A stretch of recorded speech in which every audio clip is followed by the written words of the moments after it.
Sybille Persson, bonjour. Bonjour. Deux questions.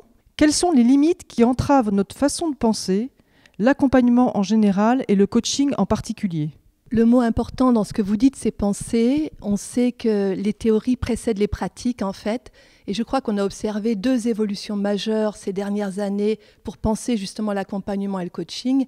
C'est le relais de la pensée systémique par rapport à la pensée analytique et l'émergence aussi du constructivisme épistémologique par rapport au positivisme. Pour autant, il me semble qu'on reste quand même limité, on aurait du mal à respirer, comme si notre pensée était corsetée, parce qu'on est dans un système ethnocentrique intellectuellement parlant.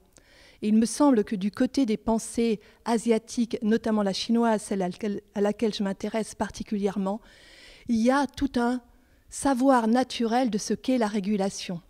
La régulation qui permet justement de pouvoir penser les phasages, la mise en phase des individus avec les organisations, ce qui est très important en coaching, bien sûr. En quoi l'évolution des organisations et du rapport au travail influence les nouvelles thématiques que vous voyez émerger en coaching ? Alors, les nouvelles thématiques qui émergent, plutôt que de les définir dans l'absolu, je préfère utiliser une métaphore. Il me semble que dans les entreprises aujourd'hui, on a de plus en plus un living room qui ressemble à un showroom, une espèce de vitrine où il faut se montrer face aux accréditations, au système qualitatif, au système de contrôle, etc.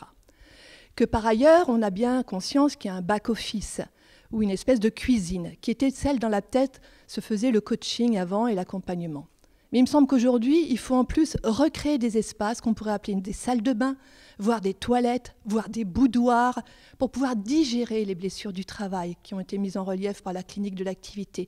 Les organisations blessent les humains, ce n'est pas volontaire, mais il faut pouvoir digérer tout ça. Et il me semble que le coach est un endroit où on va se refaire une espèce d'hygiène psychique pour pouvoir durer au travail, penser une écologie des ressources humaines grâce à ces salles de bain, ces toilettes, ces boudoirs, au-delà des cuisines qui sont celles où on fabrique l'accompagnement.